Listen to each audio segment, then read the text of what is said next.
altar. E nós queremos te entregar tudo, Deus, nesta manhã. Desde o momento que pisamos na tua casa, queremos te dizer, o nosso coração é teu, a nossa atenção é tua, a nossa vida é tua, Senhor.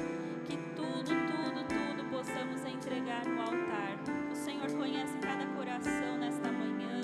O Senhor sabe como nós chegamos diante de ti agora, hoje. Deus, sonda o nosso coração. Recebe, Pai querido, tudo que nós ofertarmos nessa manhã perante o altar a ti. Porque o Senhor é digno de receber toda a honra, toda a glória, todo o louvor. Perdoa os nossos pecados, Senhor, apesar de nós, independente de nós. Age, fala, Senhor, e trabalha nessa manhã na tua casa. Nós te pedimos isso e te agradecemos em nome de Jesus. Amém. Bom dia, meus irmãos. Sejam bem-vindos à casa do nosso Deus nessa manhã. Que bom que você está aqui. Que bom que você escolheu estar aqui nessa manhã. Amém? Queria te convidar a abrir a sua Bíblia. Não vou pregar, não. Só vou ler 3 versículos. Pastor, não está, né? Aproveitar. Não vou. Vou ler só 3 versículos. Queria que vocês abrissem Romanos, capítulo 8, versículos 37 a 39. Romanos 8, de 37 a 39. Ele diz o seguinte: mas em todas estas coisas somos mais do que vitoriosos, através daquele que nos amou. Porque eu estou convencido de que nem a morte, nem a vida, nem os anjos, nem os principados, nem as potestades, nem as coisas do presente, nem as coisas do porvir, nem a altura, nem a profundidade, nem alguma outra criatura será capaz de nos separar do amor de Deus que está em Cristo Jesus, nosso Senhor. Amém? Você crê nisso? Que nada pode te separar do amor de Deus, que o nosso Deus é poderoso para fazer muito, muito além do que nós pedimos ou pensamos. Amém? Você crê nisso? Então te convido a se colocar de pé para que a gente possa adorar com alegria, com a força do nosso coração. O pastor sempre diz, quando a gente está assistindo o nosso time, a gente fica feliz, a gente vibra, a gente grita. E às vezes na igreja a gente não vive aquilo que a gente está cantando. Então eu te convido que todos nós possamos adorar ao nosso Deus com alegria, com a força do nosso coração. Amém? Adore com palmas se você quiser. Água em vinho tornou, os olhos dos cegos abriu, não há outro igual a Deus. Brilho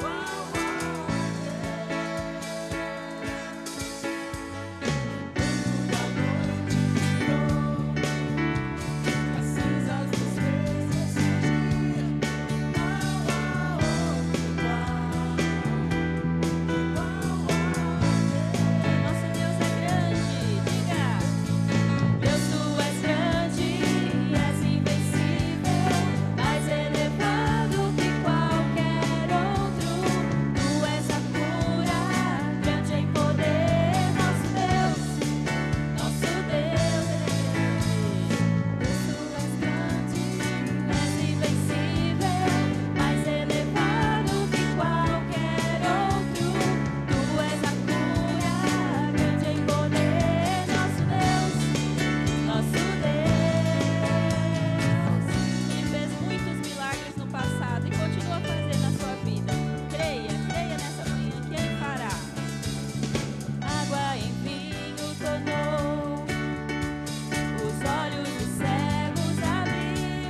Às vezes a gente canta, né? Nosso Deus é grande, nosso Deus é poderoso. Mas aí a gente encontra um desafio na segunda-feira, logo segunda-feira cedinho, e tudo aquilo que a gente cantou parece que sai da nossa mente. A gente não pode viver assim, né? Por isso que é tão sério cantar ao Senhor, não só aqui na frente, mas aí no banco, dizer: Deus, eu creio que o Senhor é grande. Eu queria ler um texto com vocês, se você quiser abrir também pode. Se encontra em 1 Reis, capítulo 18, dos versos 41 ao verso 46. Se você não quiser abrir, se você quiser ouvir, não tem problema. Ele diz o seguinte: E Elias disse a Acabe: Levanta-te, come e bebe, porque há som de abundante chuva. Assim, Acabe subiu para comer e beber. E Elias subiu até o cume do Carmelo, e se lançou sobre a terra, e pôs a face entre os joelhos. E disse ao seu servo: Sobe agora, olha em direção ao mar. E ele subiu e olhou, e disse: Não há nada. E ele disse: Vai novamente 7 vezes. E sucedeu na 7ª vez que ele disse: Eis que lá longe se levante uma pequena nuvem do mar, semelhante à mão de um homem. E ele disse: Sobe e dize a Acabe: Prepara a tua carruagem e desce, para que a chuva não te pare. E sucedeu, entretanto, que o céu ficou negro, com nuvens e vento, e houve uma grande chuva. E Acabe montou e foi até Jezreel. E a mão do Senhor esteve sobre Elias. E ele cingiu os seus lombos e correu adiante de Acabe até a entrada de Jezreel. Esse é o nosso grande Deus. Esse texto é tão antigo, né? Muito conhecido. E o que ele traz para nós? O nosso Deus não precisa de grandes começos para fazer grandes finais. Deus não precisa de grandes homens para trabalhar na sua obra. A gente olha para esse texto e pensa na chuva, né? A chuva que se formou, uma tempestade. Não sei o que você acha da chuva. Eu amo a chuva. Olhar a chuva, sentir a chuva. E quando a gente fala em chuva, aqui nós estamos pensando em chuvas de bênção, não em chuvas de destruição, chuvas de bênção. E às vezes na sua vida você pode dizer: não estou enxergando bênção nenhuma na minha vida. A minha vida está passando por momentos muito difíceis. E eu quero te dizer, se você enxergar uma nuvem do tamanho da mão de uma pessoa, o Senhor pode tornar nisso uma tempestade de bênção na sua vida. Amém? Ele pode, Ele é o mesmo Deus que agiu com Elias, é o mesmo Deus que está aqui nessa manhã. E eu quero te convidar a dizer: Senhor, faz chover na tua casa, faz chover na minha vida bênçãos do Senhor, para que eu seja um canal de bênçãos para outras pessoas. Amém? Vamos dizer: Senhor, faz chover na minha vida. Eu preciso do Senhor, eu preciso das tuas bênçãos.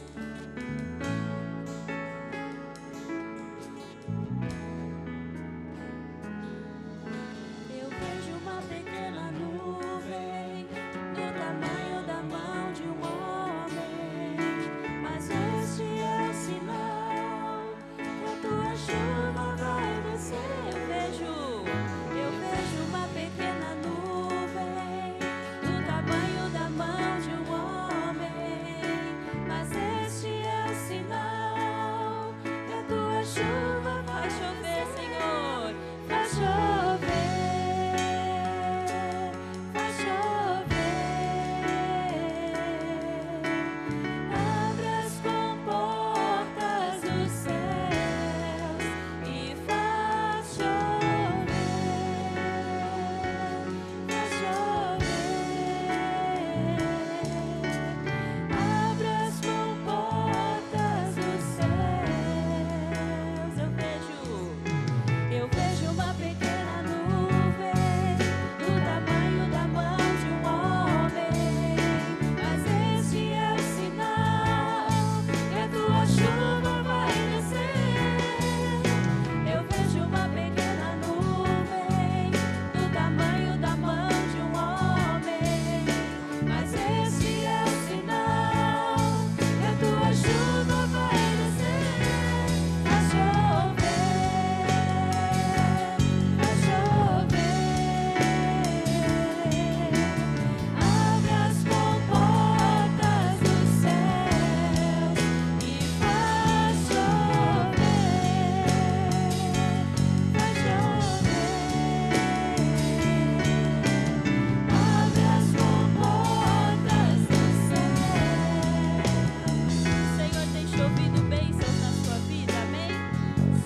muitas vezes pensamos em bênçãos materiais para a nossa vida, mas nós não queremos isso, Senhor. Nós queremos bênçãos espirituais, nós queremos crescimento, nós queremos santidade, nós queremos intimidade com o Senhor.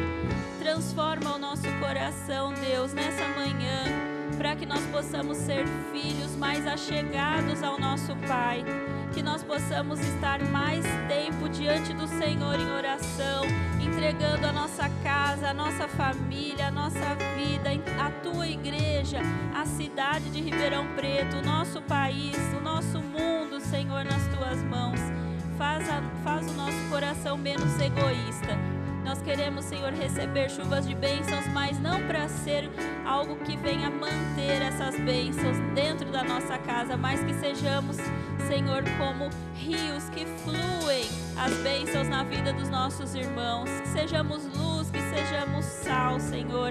Trabalha no nosso coração e na vida de cada irmão aqui, Senhor. Eu declaro as bênçãos do Senhor, não por mim, Senhor, mas pelo poder do Teu Espírito, que flui nesta manhã em cada coração. Faz chover as bênçãos, faz chover a Tua graça, faz chover o Teu perdão. O Senhor conhece cada um de nós, o que nós precisamos. Derrama, Senhor. O Senhor diz nessa letra de canção que são comportas, que não são gotas, Senhor, são chuvas torrenciais. Queremos do Senhor cada vez mais na nossa vida, Senhor. Trabalha, age, transforma-nos, ó Deus. Nós te rogamos em nome de Jesus. Vamos dizer só as nossas vozes, pedir que o Senhor chova nessa manhã aqui. Faz chover, faz chover, abre as comportas dos céus e faz chover, faz chover, abre as comportas dos céus e faz chover. Amém, glória a Deus. Sinta a chuva de Deus na sua vida, pela fé.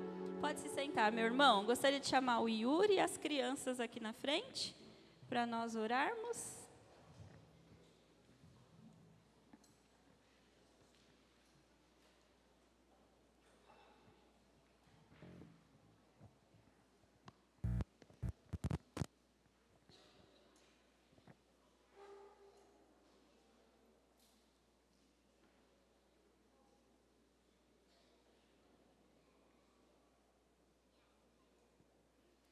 Vamos orar pelas crianças?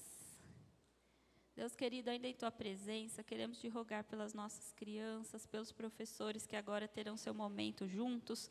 Fala o coração deles, ó Pai, como o Senhor sempre fala. E fala o nosso também aqui, através do pastor Yuri. Toca, Senhor, seus lábios para que ele fale aquilo que vem do Senhor. E toca o nosso coração para que esteja aberto a Ti. Nós te pedimos isso, te pedimos perdão antes de tudo, Senhor, em nome de Jesus. Amém.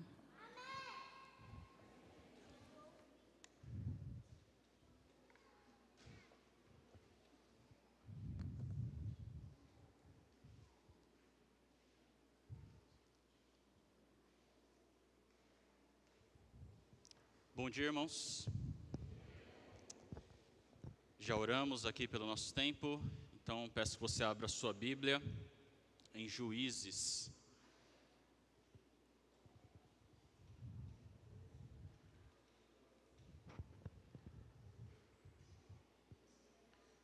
Juízes, capítulo 2. Livro de Juízes, capítulo 2. Se você puder, deixe a sua Bíblia aberta durante todo o tempo. Daqui a pouco nós vamos ler, e quando lermos, vamos ler aos poucos, ok? Juízes, capítulo 2. Se você costuma usar redes sociais, provavelmente você já viu a hashtag TBT. E possivelmente você já postou um TBT. Mas se você não usa redes sociais, nunca viu isso, essa é uma abreviação de uma expressão inglesa que está aí, ou em inglês, que indica que a pessoa está recordando algo que já faz algum tempo que aconteceu. Então, a postagem pode ser de hoje, mas aquilo que está ali aconteceu ou alguns dias atrás ou até mesmo há muito tempo atrás. E as pessoas usam essa sigla justamente para publicar algo que relembre momentos marcantes, momentos especiais do passado. E a tradução dessa expressão em inglês, que está projetada aí, é quinta-feira do regresso. Porque a ideia é que essas postagens de recordação fossem feitas sempre às quintas-feiras. Então, irmão, se você tem postado o TBT em outro dia da semana, arrependa-se. Essa moda começou em 2012, mais ou menos, e até hoje é uma das hashtags mais populares aí nas redes sociais. E talvez isso tenha feito tanto sucesso porque é algo muito bom poder relembrar de momentos especiais, compartilhar isso com outras pessoas. Há alguns anos, o Facebook pegava um monte de postagem que a gente tinha, montava um videozinho, colocava uma música emocionante e aparecia lá pra gente, mas só o dono podia ver.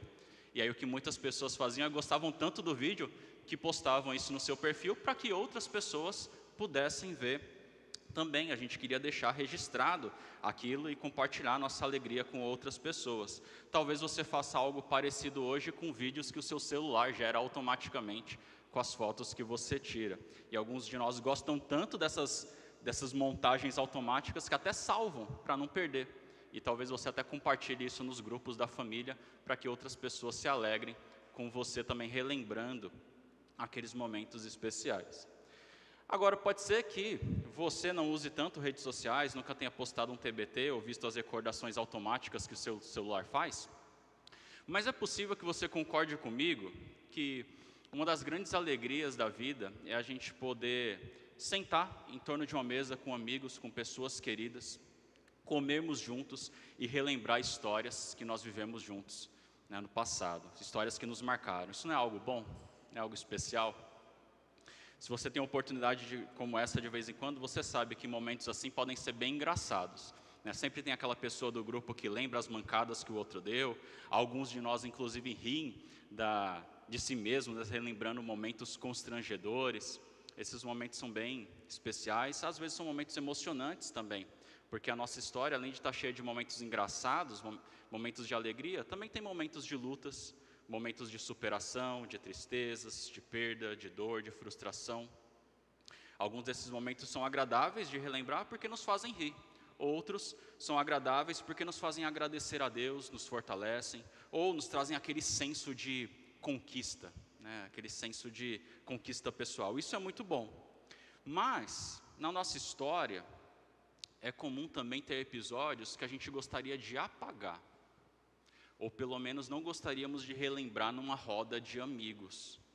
São momentos que nós jamais faríamos um TBT nas redes sociais.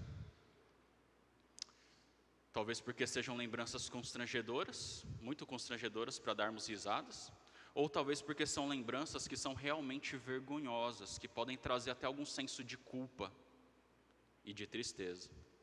São lembranças que dificilmente a gente compartilharia com alguém, porque se nós fizéssemos isso numa reunião de amigos, aquele clima de alegria ia acabar.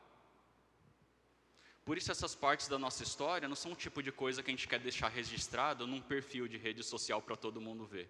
É muito mais conveniente, muito mais agradável registrar momentos bons, que trazem alegria, esperança, gratidão. É por isso que a grande maioria dos perfis, as pessoas estão sempre felizes, desfrutando de momentos bons, compartilhando suas vitórias, suas conquistas, seus amigos, suas viagens. Isso não significa que essas pessoas não têm dias ruins, que tudo seja perfeito na vida delas. É que não é comum querer deixar registrado momentos ruins. Pensando nisso, se as redes sociais já existissem nos dias de Israel, dificilmente nós veríamos um TBT do período dos Juízes.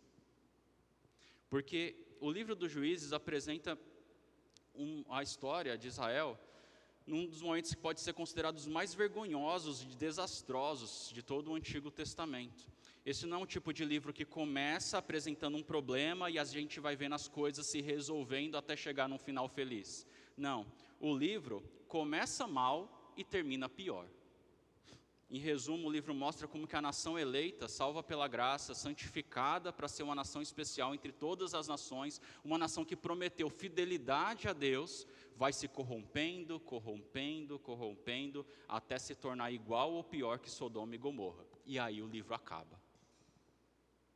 Esse é o tipo de história que não se contava num churrasco entre amigos, porque ia acabar com o clima.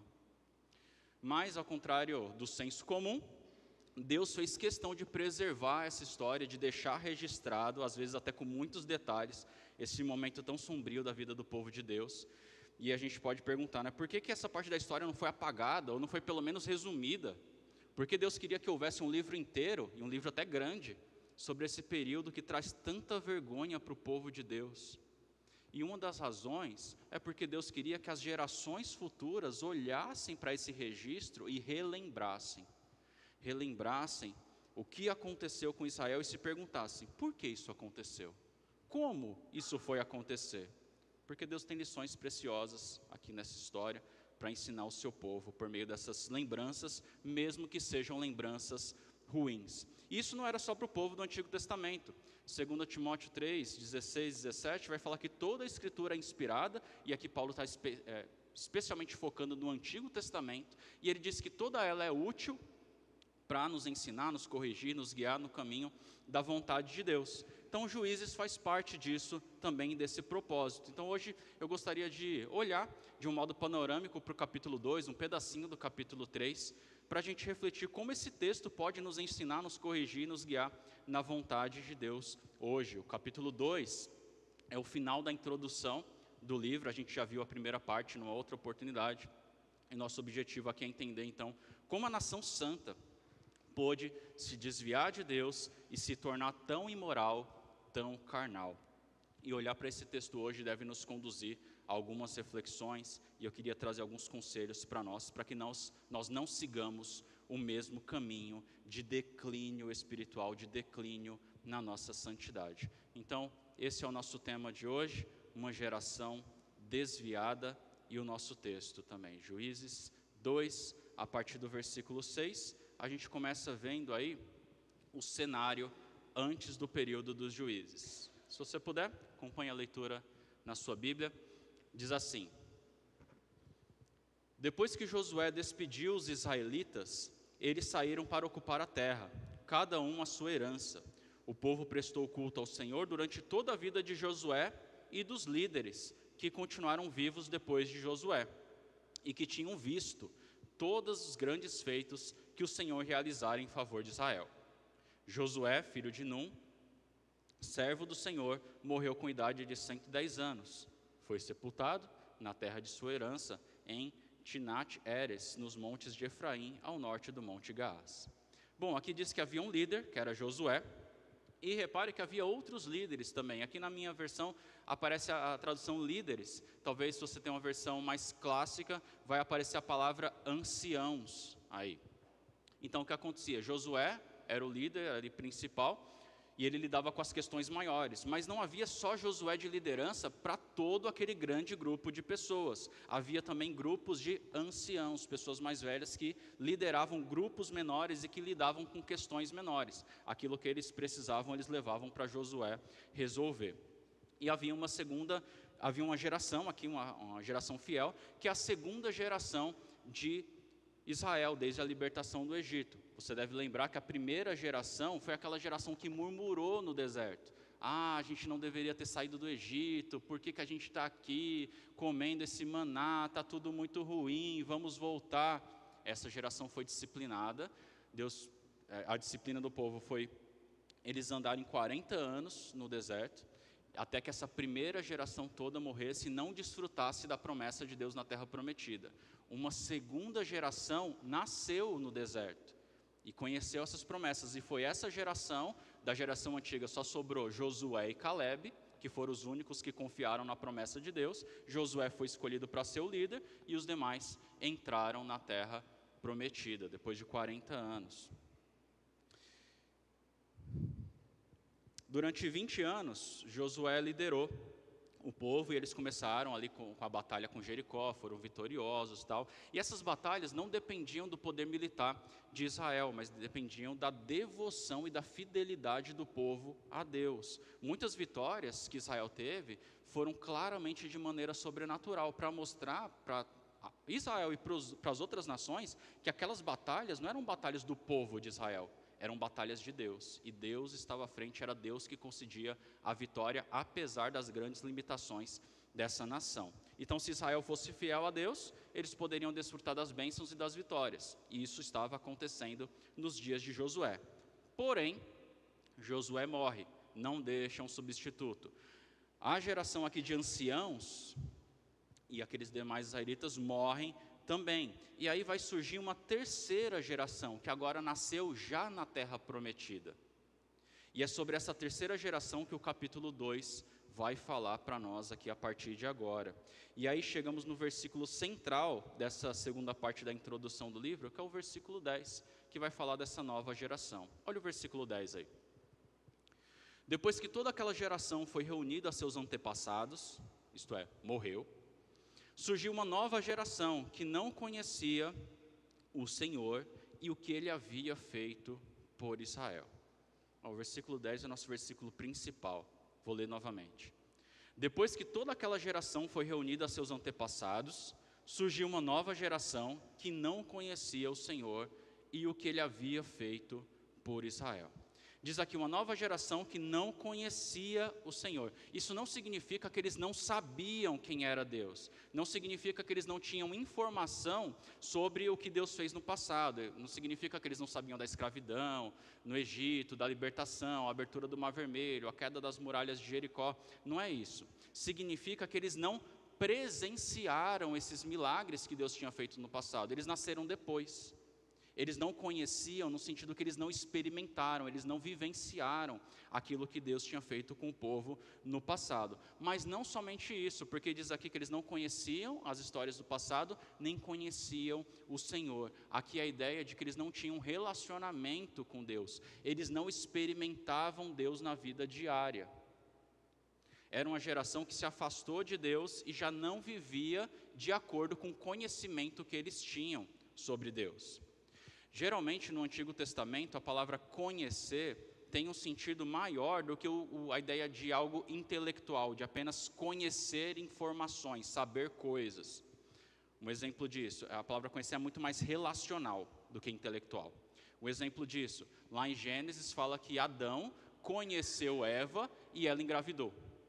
Esse conhecer Eva não significa, olá, meu prazer, meu nome é Adão, e ela engravidou. É uma maneira polida de falar que eles tiveram uma intimidade, um relacionamento físico mais próximo. Ou um texto famoso lá de Oséias, que fala que o povo de Deus deveria conhecer e prosseguir em conhecer o Senhor. A ideia não é estudar mais sobre Deus, embora isso seja bom, ou saber mais coisas sobre Deus. A ideia era viver na prática os caminhos de Deus e continuar progredindo nessa vida com Deus. Um conhecimento na prática. O versículo 10 diz que essa nova geração não conhecia nem a Deus, nem aquilo que Deus tinha feito no passado. Ou seja, essa geração não andava com Deus, não experimentou na prática, não viu aquilo que Deus fez e também não andavam com Deus na sua vida, no seu dia a dia. E a gente pode saber que essa ênfase mais relacional é o que o autor está querendo destacar aqui para a gente, porque a gente sabe que quando Israel está em apuros, quem é que eles clamam? A quem eles clamam? Então eles sabiam quem era Deus, eles tinham esse conhecimento. Além disso, se a gente continuar lendo a história, a gente vai chegar no capítulo 6, e aí tem um dos juízes, é Gideão. E aí tem um momento que Gideão fala assim, o texto está projetado aí. Gideão respondeu, se o Senhor está conosco, por que aconteceu tudo isso? Onde estão todas as suas maravilhas que os nossos pais nos contam quando dizem, não foi o Senhor que nos tirou do Egito? Então perceba, o povo tinha conhecimento sobre Deus, sobre a história de Israel. A história não ficou perdida quando a segunda geração morreu. O problema, então, não era tanto falta de informação, era falta de relacionamento. Eles não viviam segundo o conhecimento que eles tinham, eles não andavam com Deus. Deixa eu dar um exemplo que eu acho que pode ajudar a gente a entender essa ideia do conhecer. Tem uma história bem antiga que se conta por aí, de um menino pequeno que tinha um grande sonho. Ele queria muito conhecer o mar. E ele pedia para os seus pais constantemente para ir conhecer o mar. Um dia os seus pais decidem realizar esse sonho. Pegam o menino, dizem que vão levar ele até a praia. O menino fica muito empolgado, ele não vê a hora de chegar lá. Quando eles chegam, o menino desce do carro, sai correndo pela areia da praia, ele contempla aquela imensidão, ele fica feliz da vida, ele começa a pular e gritar: eu conheço o mar, eu conheço o mar. E aí, ao lado, tinha, ali sentado, numa sombra de uma árvore, um velho marinheiro, aposentado, cansado já, e ele olha para aquele menino, ele dá um sorrisinho assim meio de lado de boca, e fala assim: eu também conheço o mar. Perceba, ambos disseram a mesma coisa: eu conheço o mar. Mas tem uma enorme diferença de significado nessas palavras, né? Irmão, deixa eu te perguntar, você conhece a Deus? Essa terceira geração aqui conhecia algo sobre Deus, mas não conhecia a Deus. Eles tinham informações sobre quem Deus é, o que Ele fez, mas eles não tinham vida com Deus. Deus tinha se tornado só uma tradição familiar, as histórias que nossos pais nos contaram, mas não alguém com quem eles tinham um relacionamento próximo. Deus tinha se tornado uma tradição e não o objeto do amor deles. E o resultado disso, a história diz para a gente, o desvio da nação. Versículo 11. Então os israelitas fizeram o que o Senhor reprova e prestaram culto aos Baalins. Abandonaram o Senhor, o Deus dos seus antepassados, que os havia tirado do Egito, e seguiram e adoraram vários deuses dos povos ao seu redor, provocando a ira do Senhor. Abandonaram o Senhor e prestaram culto a Baal e aos postes sagrados. O povo então se afastou do Senhor, passou a adorar a Baal, a outros deuses. Não pense que eles simplesmente passaram a orar a outros deuses. Aquelas religiões da vizinhança ali de Israel e dos povos que habitavam aquela terra antes de Israel entrar, envolviam, entre várias outras coisas, prostituição cultual, por exemplo. Os sacerdotes dessas religiões acreditavam que promover orgias nos cultos era uma forma de atrair a bênção dos deuses. Então era isso que eles faziam, e isso era muito atrativo para os outros povos. Além disso, alguns desses povos sacrificavam bebês recém-nascidos. Diz algumas histórias que eles faziam imagens dos seus deuses. Algumas dessas imagens eram feitas de ferro, e o deus deles estava com a mão assim aberta, e eles colocavam fogo embaixo, e ali eles apresentavam bebês recém-nascidos nesse ferro quente, e ali os bebês morriam. Eles acreditavam que assim estariam atraindo a bênção desses deuses também. Deus tinha sido paciente por muito tempo com essas nações. Isso aqui deveria ter sido exterminado da face da terra, e Israel seria usado para isso. Mas Israel não cumpriu sua missão. Em vez disso, decidiu conviver tranquilamente com esse grupo, e até mesmo foi influenciado e começou a adotar esse tipo de prática. E agora a ira do Senhor se despertou não só contra essas nações, mas contra o seu próprio povo, a nação santa. Isso trouxe consequências. Versículos 14 e 15.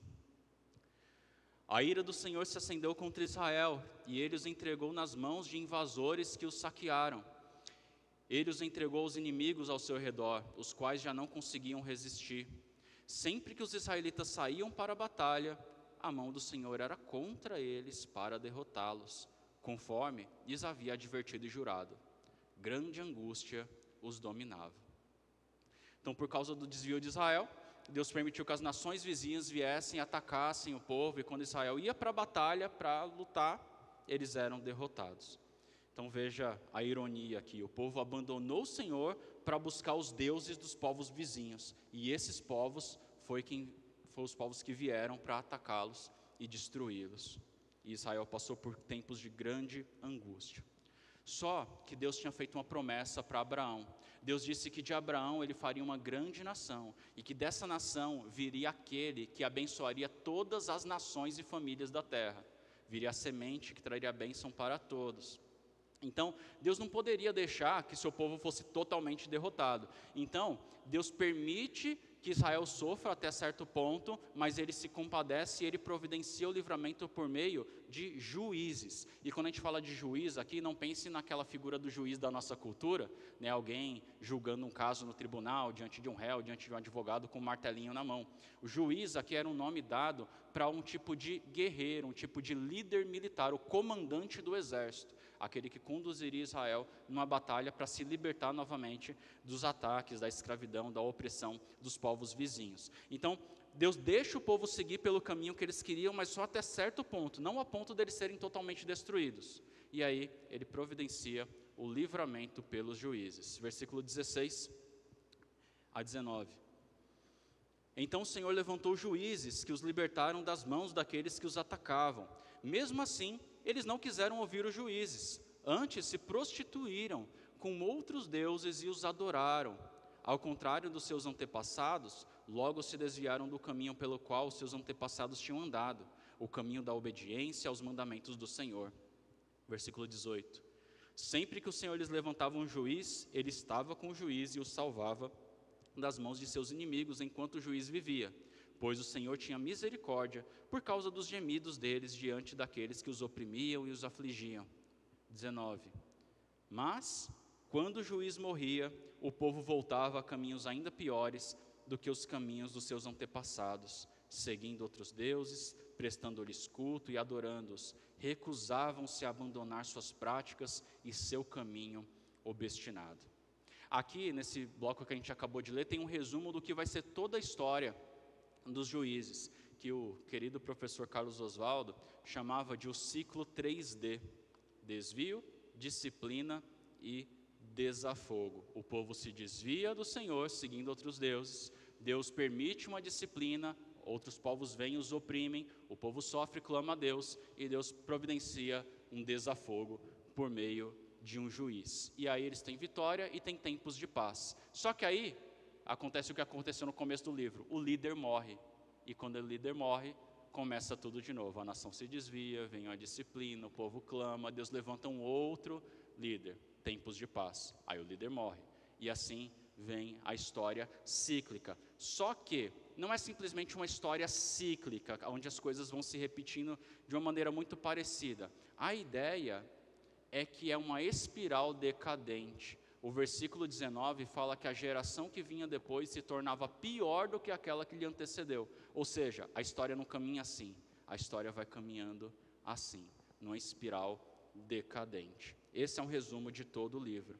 Então, se a gente continuar a leitura, nós vamos ver uma geração pior que a outra. Conheciam a Deus, mas se desviaram dele em um desvio cada vez maior.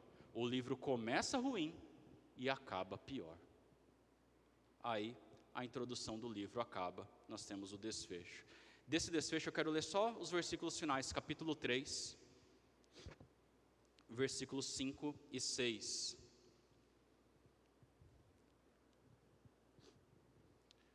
Os israelitas viviam entre os cananeus, os hititas, os amorreus, os ferezeus, os heveus e os jebuseus.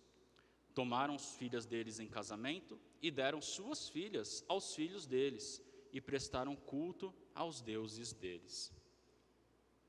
Aí nós voltamos para aquelas perguntas: por que toda essa história foi registrada? Por que lembrar de momentos tão tristes assim da vida de Israel?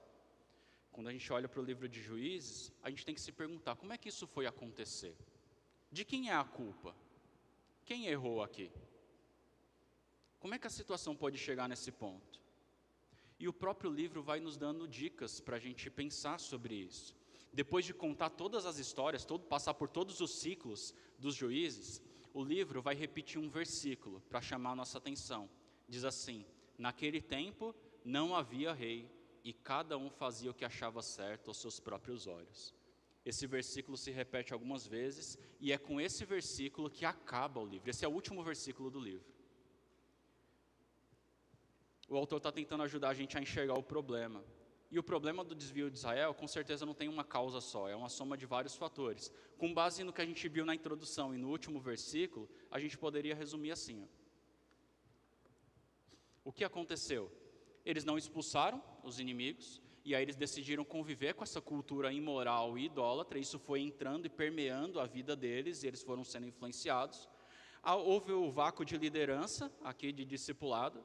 Josué, que era o líder, morreu. Os anciãos que acompanhavam Josué, que lideravam grupos menores, morreram também. Ninguém ficou no lugar. E aí não tinha um líder. Naquele tempo não tinha rei. E quando não tem liderança, o que acontece com o povo? Cada um faz o que acha certo. Cada um segue seu próprio coração. A palavra de Deus foi deixada de lado, ninguém mais falava disso, e cada um seguiu aquilo que entendia como sendo o melhor. Todo esse cenário resultou nesse terrível desvio e declínio espiritual de Israel. E os corações se tornaram cada vez mais endurecidos para a palavra de Deus. Irmãos, como que um trecho desse é útil para nos ensinar, nos corrigir, nos ajudar a viver a vontade de Deus hoje? A gente pode tirar pelo menos 3 conselhos aqui dessa história. 3 conselhos para nós crescermos em santificação na nossa vida com Deus e não entrarmos em declínio. E aí, esses 3 conselhos vão ser um TBT aqui para nós, para que recordemos dele constantemente. Primeiro conselho, tenha líderes bíblicos. O livro de Juízes quer chamar a atenção aqui para a gente que um dos problemas foi a ausência de liderança, né? O livro inicia falando da morte dos líderes e o que aconteceu nesse vácuo de liderança. Quando Moisés estava presente, ele deixou um substituto, Josué, e aí tudo foi caminhando bem. Não que o povo era perfeito, ele pecava, mas logo se arrependia e voltava aos caminhos do Senhor. Mas quando Josué morreu, não ficou ninguém. Os demais anciãos morreram, ninguém ficou. E a nação começa a entrar nesse ciclo de falhas. E aí, depois de relatar tudo, as barbaridades do povo, o autor chama a nossa atenção, fala assim, naquele tempo não tinha rei. Cada um fazia o que achava certo, aos seus próprios olhos. Isso é para mostrar que o povo de Deus precisava de uma liderança, mas não uma liderança qualquer, tinha que ser uma liderança bíblica, alguém que temesse a Deus. O líder que viesse liderar Israel, não deveria ser só um governante, um guerreiro, deveria ser alguém que ajudasse o povo a lembrar a palavra de Deus, a lembrar da lei do Senhor. Se você conhece bem a história de Israel, você sabe que depois do período dos juízes, chega o primeiro rei de Israel, que é Saul.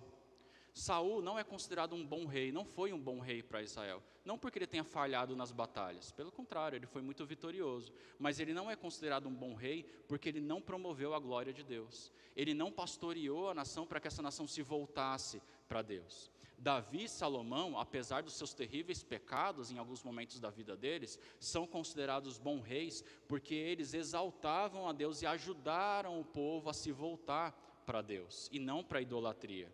E isso trouxe um grande crescimento espiritual para a nação naqueles dias.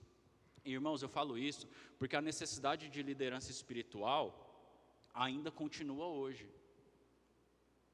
O nosso coração não é menos pecaminoso do que o dessas pessoas aqui que nós estamos lendo.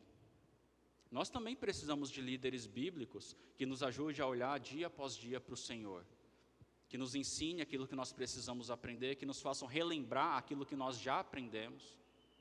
E aí eu preciso fazer uma observação aqui importante nessa comparação entre lá e agora, porque os pastores e líderes de hoje não são reis, certo? O rei tinha uma autoridade política naquele contexto. Lá no Antigo Testamento, o povo de Israel era organizado numa estrutura de uma nação, de um país. Então, o líder tinha essa função também de governo. No Novo Testamento, a gente tem uma nação espiritual, a igreja, que é espalhada por todos os países do mundo. E essa nação já tem o seu rei, que é Jesus. Mas o rei Jesus ordenou que essa nação espiritual que está espalhada pelo mundo se reunisse em grupos menores e que esses grupos menores tivessem líderes também. Ele instituiu também anciãos para a igreja. E aí só uma curiosidade, você sabe como que se fala ancião em grego, que é a língua que o Novo Testamento foi escrito? Presbíteros. A palavra presbíteros é uma palavra grega, que significa ancião, que são os pastores da igreja. Presbítero, ancião, bispo, é tudo o mesmo nome para se referir à liderança da igreja. São líderes colocados para cuidar do povo de Deus. para que assim o povo não venha a se perder diante das tantas influências que tem ao seu redor.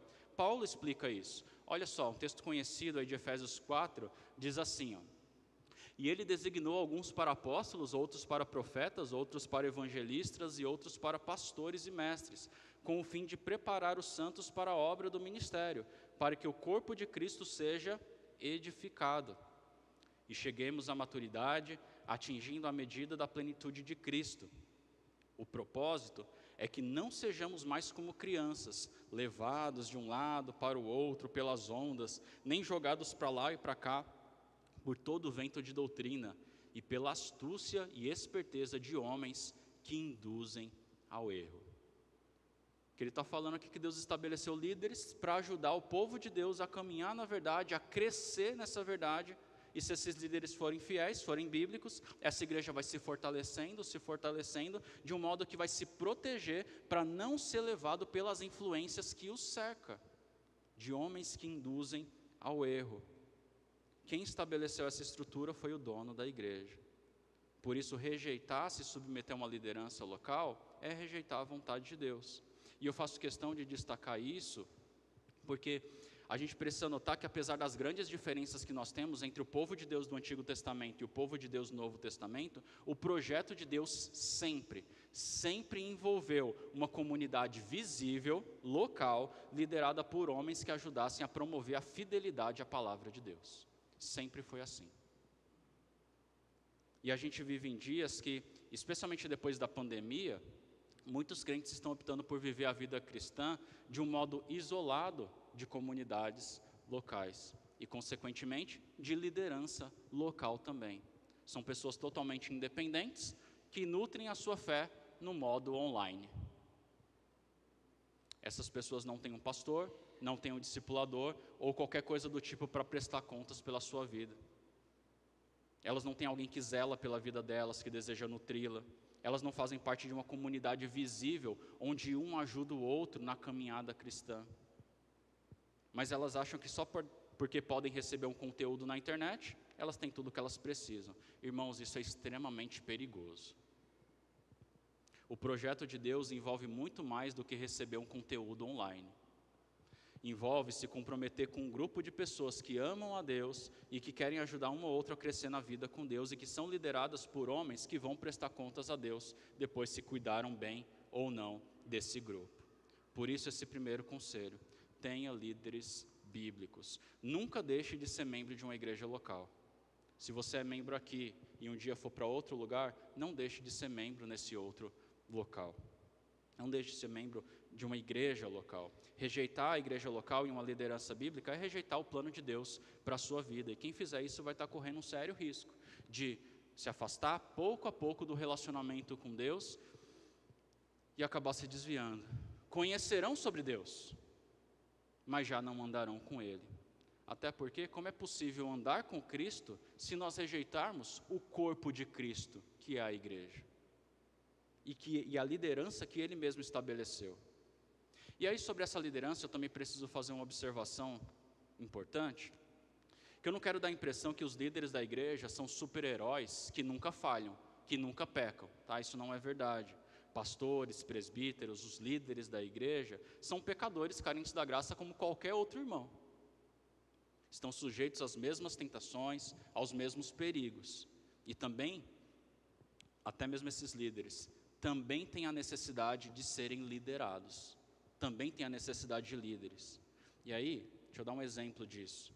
Você já percebeu que tanto no Antigo Testamento como no Novo Testamento, a liderança do povo de Deus é plural? Quando a Bíblia fala de pastores, presbíteros nas igrejas do Novo Testamento, nunca é um só, é um grupo. Por que isso?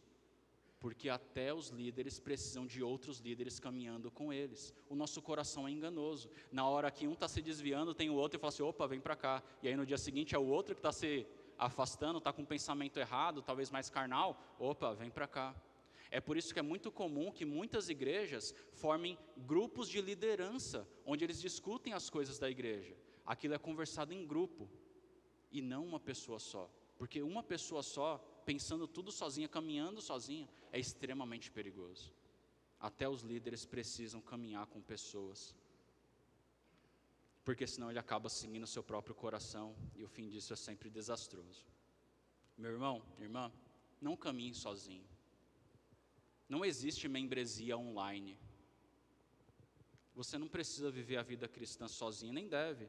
Busque aprofundar seus relacionamentos. Se submetam à liderança bíblica, pessoas que vão te ajudar a ajustar o foco quando você estiver se desviando. Tema fazer da vida cristã uma carreira solo.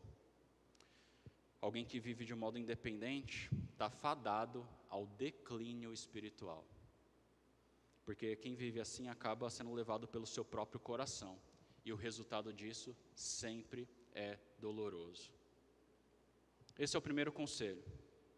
O segundo conselho, eu peço que você atente para isso, eu preciso atentar para isso todos os dias. Busque mais do que conhecimento e tradição religiosos. Irmãos, nosso objetivo ao estudarmos a Bíblia, ao aprendermos mais da palavra de Deus, não é simplesmente conhecer mais coisas sobre Deus, mas sim que esse conhecimento de alguma forma nos conduza a Ele em adoração, em louvor, em arrependimento, em um relacionamento com Deus. Se não for assim, nós estamos simplesmente nos tornando pessoas com mais informação ou pessoas mais religiosas, mas não pessoas mais santas, não pessoas necessariamente que amam mais a Deus, que andam com Ele. Deixa eu dar um exemplo disso. Vocês lembram daquela parábola que Jesus conta de 2 homens que subiram ao templo para orar? E aí ele fala, o primeiro homem era nascido em berço evangélico, os pais tinham sido fundadores de várias igrejas batistas, ele frequentou a EBD desde que ele era criança, ele dava o dízimo de tudo, ele jejuava 2 vezes na semana. E ele orava em voz alta dizendo assim, Senhor, muito obrigado, porque eu não sou como essas pessoas aqui. Mas tinha um segundo homem que estava lá orando também. Esse homem, coitado, não sabia nem achar Gênesis na Bíblia. Mas ele ouviu o Evangelho, ele ouviu que ele era um pecador que precisava de perdão, que precisava de graça. Ele acreditou nisso e ele entregou a sua vida ao Senhor. Ele abaixava a cabeça em sinal de humildade, não conseguia nem olhar para cima. E ele só conseguia orar, tem misericórdia de mim que eu sou um pecador. Jesus explica para os seus discípulos, esse segundo entendeu. Esse segundo tem um relacionamento com Deus de verdade. Agora, o homem religioso, o primeiro homem, não estava necessariamente mentindo. É bem provável que ele fazia tudo aquilo mesmo. Tudo aquilo que ele disse que ele faz. Mas o problema é que ele não tinha uma comunhão real com Deus. E a postura orgulhosa dele revelava isso. Ele tinha muito conhecimento, muita tradição. Mas esse conhecimento, essa tradição não transformou o coração dele para que ele andasse com Deus. Já o segundo homem não tinha tradição religiosa nenhuma. Mas ele entendeu quem era Deus, isso impactou a vida dele e mudou a forma como ele andava e se relacionava com Deus. Muitos crentes, especialmente aqueles que têm contato com a fé cristã desde cedo, talvez acham que são mais espirituais porque eles têm mais conhecimento do que aqueles que têm menos tradição religiosa. Aí mesmo tendo um conhecimento bom e verdadeiro, até praticando coisas boas, eles esquecem que são pecadores, que precisam da graça de Deus para fazer qualquer coisa de bom. E essas pessoas acabam se tornando cada vez mais frias na sua caminhada com o Senhor, mais orgulhosas, conhecem sobre Deus, mas deixaram de conhecer a Deus. Substituem o andar com Deus por mera religiosidade. E acham que estão progredindo na vida cristã. Mas lembre, a terceira geração que a gente está vendo aqui de Israel tinha uma boa teologia. Eles sabiam das histórias do passado, mas esse conhecimento não moldou o coração deles. Será que você é um desses também, irmão? Será que você tem caminhado na mesma direção? A palavra de Deus ainda te encanta? Ainda aquece seu coração? O Evangelho de Cristo ainda faz seus olhos brilharem? Você ainda consegue se ver como um pecador, necessitado da graça de Deus? Ou aos seus olhos você precisou de uma dose bem pequena da graça, porque os outros, olha como eles são? Será que tudo o que restou no seu coração são histórias e declarações teológicas que já não te levam mais em adoração ao Senhor? Como é que está a sua vida com Deus? O conhecimento que você tem recebido tem te ajudado a crescer na sua caminhada com Cristo? Você é capaz de falar a verdade sobre Deus, mas leva uma vida distante dessas verdades? Em outras palavras, você conhece a Deus? Você anda com Deus? Eu não estou perguntando quanto você sabe sobre Deus, mas se de fato você tem buscado andar com Ele. Deus é uma pessoa com quem você se relaciona, a quem você ama, ou Ele se tornou só uma tradição religiosa, ou Ele se tornou apenas um objeto de estudo, ou Ele se tornou apenas histórias que seus pais contavam. Busque mais do que conhecimento e tradições religiosas. Uma sugestão para isso: ore a Deus antes de cada culto, ore a Deus antes de cada oportunidade que você tem de aprender da palavra, de estudar, pedindo que Deus use aquele conhecimento, não só para que você se torne mais inteligente, mas para que aquilo faça você amá-lo mais, entender melhor quem você é, quem Ele é, a sua necessidade dEle. Quanto mais você entende quão grande é essa necessidade, mais você é conduzido a agradecer, a louvar, a adorar, a amar. Peça a Deus que você não esteja aqui de maneira meramente religiosa, mas que o seu coração seja constantemente trazido de volta para Ele. Não deixe isso se perder. Deus não quer simplesmente hábitos religiosos ou histórias do passado. Ele quer ter comunhão verdadeira com seus filhos. Um terceiro e último conselho: trabalhe para discipular a próxima geração com mais do que informação. Quando a gente olha aqui para o que aconteceu com a terceira geração de Israel, é comum a gente se perguntar: quem foi que errou? De quem foi a culpa? Foi dos pais? Os pais não ensinaram os filhos? Foi dos filhos? Eles foram ensinados, mas não quiseram ouvir? E pode ter uma soma dessas coisas aqui. A gente sabe que é dever dos pais criar os filhos nos caminhos do Senhor, mas a gente também sabe que nenhum pai tem o poder de mudar o coração dos seus filhos, por mais que ele queira fazer isso. E a gente sabe também que cada indivíduo tem sua responsabilidade diante de Deus e vai prestar contas individualmente a Deus. Os nossos filhos prestarão contas diante de Deus pela vida que escolheram levar. Mas, quando a gente olha para o relato aqui, de que toda uma geração se desviou, é para mostrar que isso poderia ter sido evitado. Em Deuteronômio 6, Deus ordena que os pais ensinem os seus filhos na hora que eles acordam, na hora de se preparar para comer, saindo para o trabalho, chegando em casa, se preparando para dormir, que eles colocassem a palavra de Deus em locais específicos da casa, para que o tempo todo a palavra de Deus fosse entrando nos corações, e assim os filhos e toda a família aprendesse a amar o Senhor. Mas ao que tudo indica, a segunda geração falhou nisso. No capítulo 1 a gente vê que essa geração quis obedecer a Deus, mas de um modo assim, mais ou menos, né? Vamos obedecer, mas só até aqui. Até aqui eu faço do jeito de Deus, daqui para frente eu faço do meu jeito, porque é o que funciona melhor. A gente viu essa geração pragmática. E aí as consequências vieram na geração seguinte, uma geração que até conhecia as histórias do passado, mas não aprendeu a amar a Deus na prática. Até porque quando eles olhavam para os seus pais, eles viram pessoas que estavam dispostas a negociar a palavra de Deus. E aí, pensando nisso, eu queria falar especialmente para aqueles que são pais e mães aqui. Irmãos, todos nós que temos filhos, temos a responsabilidade de discipulá-los. Os líderes da igreja ajudam nisso, claro, mas a responsabilidade primária pelos nossos filhos é nossa como pais. E nos últimos domingos, aqui nós fomos ensinados e encorajados a cumprir a nossa missão de fazer discípulos, que é a missão de todo crente, de todo discípulo de Cristo. E uma das formas que nós, pais, podemos cumprir essa missão é começando pelo nosso lar, discipulando os nossos filhos. E o discipulado bíblico não é só contar para os nossos filhos as histórias do passado, de Noé, de Sansão, de Jonas, mas é ensiná-los por meio dessas histórias que nossos filhos são maus, são pecadores e precisam do Evangelho. Mas Deus é bom, Deus é santo e Deus enviou Jesus para nos salvar.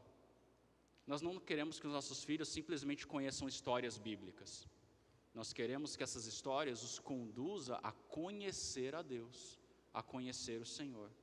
Tudo que foi escrito na palavra foi escrito para nos conduzir a Cristo.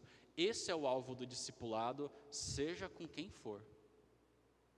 Por isso, ajude seus filhos a ver a necessidade que eles têm de Jesus. É importante que nossos filhos consigam ver isso também na nossa vida. O que significa andar com Deus? Porque discipulado não é só transmitir informação para a mente, mas é transmitir vida. Quando a gente vê o apóstolo Paulo falando aos seus discípulos, ele fala, imitem aquilo que vocês viram na minha vida. Quando Jesus ordena, vão, façam discípulos, ele fala, ensinando-os a guardar tudo aquilo que eu ensinei. Não ensinando só a conhecer, mas ensinando a guardar, a viver, a caminhar. Isso não se ensina só trazendo seus filhos 1 ou 2 vezes na igreja. Se ensina com a sua vida e estudo bíblico diariamente no seu lar. Infelizmente, muitos pais estão mais preocupados com o futuro acadêmico e profissional dos seus filhos do que se eles estão crescendo na vida com Deus. Estão tão dispostos a investir tempo, investir dinheiro na formação profissional deles, mas terceirizam totalmente o discipulado para os líderes da igreja. Pais, mães, procure cultivar uma rotina familiar de vocês em que tenha momentos de oração em família, momentos de leitura bíblica, devocionais juntos, leituras de bons livros. Tentem conversar entre vocês, entre o casal, para ver como vocês podem encaixar isso na rotina de vocês. Já é desafiador se a gente não planejar, né? Se a gente fala assim, não, a gente faz quando der, quando surgir a oportunidade. A gente sabe que isso não dá certo. Então planejem. Faça um plano para encaixar a palavra de Deus ao longo da sua rotina em família. Não precisa ser muita coisa, mas precisa ser algo constante. A semente tem que ser lançada o tempo todo. Se você precisa, peça conselho para os seus líderes. Como fazer, indicações, conselhos, indicação de livro. Pais, deixe seus filhos vê-los orando. Deixe seus filhos saber e conhecer, ver você tomando decisões difíceis por amor a Deus. Não esconda isso deles. Eles precisam de exemplos do que significa guardar a palavra de Cristo, porque se tudo que eles tiverem foram histórias que não impactaram a vida dos próprios pais, há uma grande chance deles apenas conhecerem sobre Deus. Mas lembre-se também que não existem pais perfeitos. Nós também somos pecadores, nós precisamos da graça de Deus, nós pecamos e os nossos filhos, mais do que ninguém, veem isso. Constantemente eu oro pedindo a Deus para que eu mesmo não seja uma pedra de tropeço na vida de crescimento dos meus filhos com Cristo. Porque tem dias que a minha irritação, a minha forma dura de falar com eles, não amorosa, não graciosa, acaba atrapalhando as coisas. A gente também está em fase de crescimento, né? Eu oro para que, apesar dos meus tropeços, os meus filhos aprendam o que significa amar o Senhor. E por mais que nós nos esforcemos para acertar, a gente não pode garantir os resultados. Isso é obra de Deus na vida deles. Mas a gente pode crescer a cada dia. Nós podemos, com a ajuda de Deus, sermos santificados para sermos pais melhores. Então, pais, aceitem esse desafio, aceitem esse chamado para fazer discípulos, começando do seu lar. Lembre-se que você também não precisa caminhar sozinho nessa área. Você faz parte de um corpo, você tem irmãos para te ajudar, você tem uma liderança para te ajudar. Então vamos conversar, tá bom? Vamos compartilhar ideias, sugestões, vamos orar um pelo outro, vamos compartilhar os nossos desafios, as nossas frustrações e vamos trabalhar juntos para que a próxima geração conheça o Senhor. Amém? Amém? Para a gente concluir, talvez você e eu tenhamos parte da nossa história de vida que a gente preferiria que ninguém soubesse. São momentos vergonhosos, momentos tristes, histórias que a gente não queria registrar ou compartilhar com ninguém. Na história de Israel, o livro de Juízes poderia ser um desses momentos. Mas Deus fez questão de deixar ele aqui registrado para chegar até nós hoje. Porque assim a nossa geração poderia olhar para a história do passado, ficar em alerta e se proteger. Mas eu preciso fazer uma observação aqui. Mesmo que hoje nós tenhamos pastores bíblicos, relacionamentos saudáveis com irmãos que amam a Deus, nós estejamos firmes na igreja local, mesmo que nós discipulemos os nossos filhos em casa, nós ainda não conhecemos a Deus como deveríamos. Você já reparou que nós cometemos vez após vez pecados que em algum momento do passado nós já pedimos perdão? Já reparou que todos os dias nós temos vários motivos para nos arrependermos e pedirmos perdão a Deus? Quem aqui de nós passa um dia sem pecar? Sem se desviar da palavra de Deus? Mesmo que a cada semana a gente conheça mais sobre Deus, todos nós ainda temos um relacionamento imperfeito com Ele. Ou seja, no final das contas, nós ainda precisamos de um rei. Mas não um rei imperfeito, um rei que também peca, um rei que não tem poder para mudar o nosso coração e um rei que depois morre. A gente precisa de um rei superior, alguém que tenha poder para mudar o nosso coração e que vive eternamente. E esse rei perfeito já veio uma vez e ele disse que vai voltar. E ele vai transformar o nosso coração de um modo que nós o amaremos perfeitamente por toda a eternidade. Ele já começou uma boa obra nas nossas vidas. E Ele prometeu que vai concluir essa obra lá naquele dia, no encontro com Ele. Você crê nisso? Mas enquanto esse dia não chega, 3 conselhos. Tenha líderes bíblicos, busque mais do que conhecimento e tradição, e trabalhe para discipular a próxima geração com mais do que informação. Que o Senhor nos ajude. Vamos orar? Tem um tempo aí de oração ao Senhor.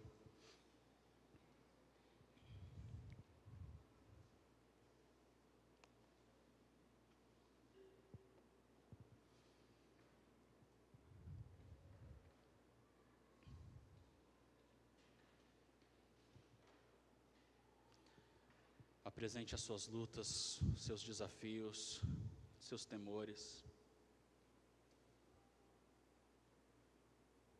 Clame a Deus por um relacionamento mais profundo com Ele.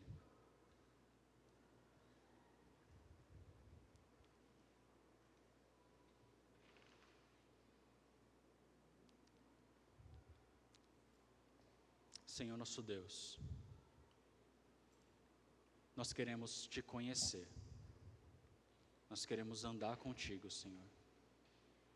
Senhor, que cada oportunidade que temos de ouvir a Tua Palavra, o Senhor trabalhe em nosso coração e nos conduza para mais perto de Ti.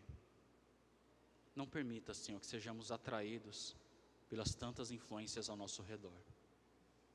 Nos ajuda a Te amar e nos ajuda a ensinar os nossos filhos, a nossa família, a amar o Senhor também. Perdoe nossas falhas, que não desanimemos diante delas. Nos fortalece, Senhor, e coloca pessoas ao nosso redor para nos ajudar, sempre que precisarmos. Assim oramos em nome de Jesus. Amém. Deus abençoe, irmãos. Amém, irmãos. Vamos nos colocar em pé para nós encerrarmos o nosso culto com um cântico antigo que continua falando sobre água. Como o pastor Yuri pregou, nós precisamos de um coração transformado. E um coração transformado só pode ser transformado pelo Senhor. Então vamos pedir, Senhor, que o Teu rio inunde o meu coração, que o Teu rio esteja no meu coração, limpando todo esse pecado que eu cometo. Amém?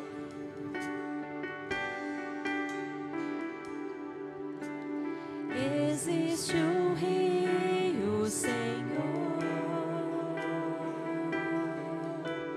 que flui no Teu grande amor, águas que correm no trono, águas que curam, que limpam.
possamos ser inundados por Ti, Senhor. Que nós saiamos agora daqui da Tua casa, mas a Tua casa não saia de nós. O Senhor não saia de nós, Senhor. Que o nosso almoço, que a nossa tarde de descanso sejam sempre em Tua presença. E que à noite todos estejamos aqui, Senhor, para continuar a adorar a Ti, que é digno de receber toda a honra e toda a glória. Em nome de Jesus eu Te peço e agradeço, Senhor. Amém. Amém, meu irmão. Vai com Deus e à noite nos vemos aqui, se Deus quiser. Puxa o grato sou. Hoje nós temos um parabéns para cantar. Parabéns para